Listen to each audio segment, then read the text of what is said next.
हरे कृष्ण, हम सत्संग में किस भाव से जाएं? आप बड़े ध्यान से सुनिएगा। इस बीच में बता दें कि 13 मई परसों बुधवार के दिन एकादशी है। हम सुबह ब्रह्म मुहूर्त में पता है उठने वाले हैं 4:30 से 5:30, और हम आपको उसमें बताएंगे कि अधिक मास में पुरुषोत्तम महीने में क्या करें क्या ना करें, क्योंकि 17 मई से पुरुषोत्तम मास शुरू हो रहा है ना, तो इसलिए हम आपको अवश्य बताएंगे। और दूसरा, यूट्यूब चैनल दामोदर दास पे लाइव रहना परसों एकादशी के दिन। एक व्यक्ति रोज सत्संग में जाता। एक दिन उसके बेटे ने कहा, 18-20 साल का बेटा, पिताजी मुझे भी कभी सत्संग लेके चलो। बोले ना ना बेटा, अभी तेरी उम्र नहीं है, मुझे जाने दो। अब बेटे ने कई बार बोला, पिताजी मुझे सत्संग में चलने दो, बहुत सारे लोग जाते हैं, मैं भी सुनूँ वहाँ क्या होता है, क्या बोला जाता है। पिताजी ने कहा, रहने दो बेटा, रहने दो, तू दुकान संभाल। आखिर बेटे से भी रहा नहीं गया। पिताजी तो सत्संग में गए, सुबह का समय था, बेटे ने भी दुकान नीचे की, शटर नीचे कर दिया, दुकान बंद करके थोड़ी देर के लिए लॉक लगा के बोला, मैं भी चुपचाप सत्संग सुनूंगा और मैं पीछे जाके बैठूंगा, जैसे कथा विराम होगी सुन के चला जाऊंगा, चुपचाप दुकान खोल दूंगा, पापा को पता नहीं चलेगा। डन।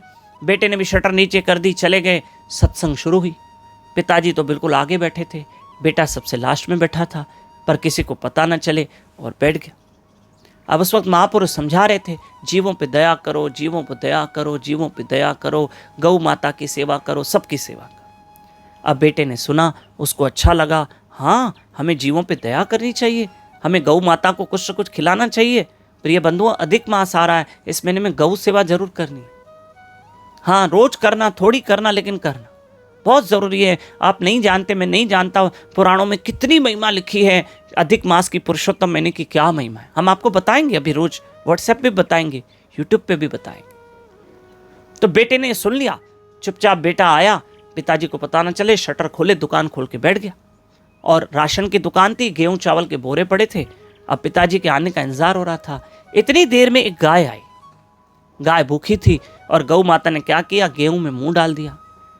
अब इस लड़के के मन में आया कि महात्मा ने कहा सेवा करनी चाहिए, भूखे का पेट भरना चाहिए, गौ माता की सेवा करनी चाहिए, थोड़ी 1 किलो 2 किलो गेहूं खाने दो, फिर मैं गौ माता को भेज दूंगा, थोड़ा तो सेवा करूं। मैंने अभी संतों के मुख से सुना है, गाय जो गौ माता थी वो गऊ खा रही है, यानी गऊ है तो गेहूं, यहाँ गेहूं, तो वो गेहूं खा रही गौ माता जी।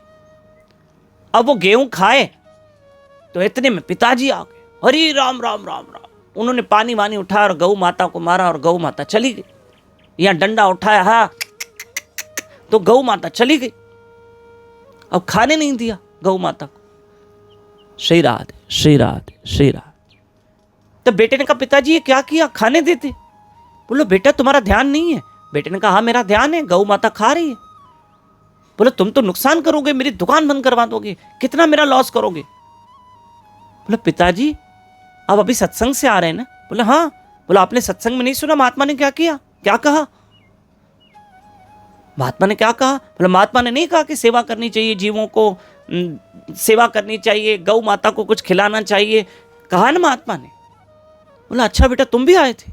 बोला आज पिताजी मैं आया था चोरी छुपे। बोले बेटा सुन, अभी तो सत्संग इसलिए नहीं होती कि जो कहा जाए उस पर अमल करो। सत्संग का मतलब है बस सुनो थोड़ी देर बस। तब उस बेटे ने कहा, तो फिर महात्मा किसको समझा रहे थे। बोले बेटा महात्मा तो बोलते रहते। तब बेटे ने कहा, पिताजी फिर सत्संग में जाके आपका क्या फायदा, कुछ अच्छी बातें आप लेकर आए नहीं। और महात्मा ने कहा गौ सेवा करो, अच्छे कर्म करो, और हम ना करें। चलो ठीक है, आधा किलो गौ माता ने वो गेहूं खा भी ली तो क्या फर्क पड़ता है, भगवान ने हमको दिया है। चलो ये नहीं तो हम कुछ तो सेवा करें। और आप कह रहे हैं कि सत्संग सिर्फ सुनने के लिए होती है। चलो हम जितना सुनते हैं 1% तो अमल करें पिताजी, कुछ तो अमल करें, जीवन में परिवर्तन कैसे आएगा। पिताजी आज मैं आपको कह रहा हूं कि आज के बाद आप जब भी सत्संग जाएंगे एक वचन जरूर लेकर आना और उस पर अमल करना, तब जाके आपका जाना सफल होगा। मेरा कहने का तात्पर्य ये हमारा कि हम सत्संग में जाएं, जरूर एक शब्द भले उठाओ और हम उस पर अमल करें, भले थोड़ा करें पर करो, कुछ तो करो ताकि जीवन में परिवर्तन आए। हरे कृष्ण कृष्ण कृष्ण हरे हरे, हरे राम राम राम हरे हरे। 18 मई से 24 मई तक हमारी भागवत कथा है कल्याण शहर में। यूट्यूब चैनल दामोदर दास पे ये लाइव भागवत कथा है शाम को 6 से 8 बजे तक, और सामने आओगे तो 5:30 बजे कथा शुरू हो जाएगी। ये कल्याण में मोहन अल्टीजा बिल्डिंग है, खड़कपाड़ा में, आप जरूर आइएगा, सुनिएगा। और 17 तारीख भी कल्याण में सत्संग है, एक दिन की, वो भी एड्रेस देख ली।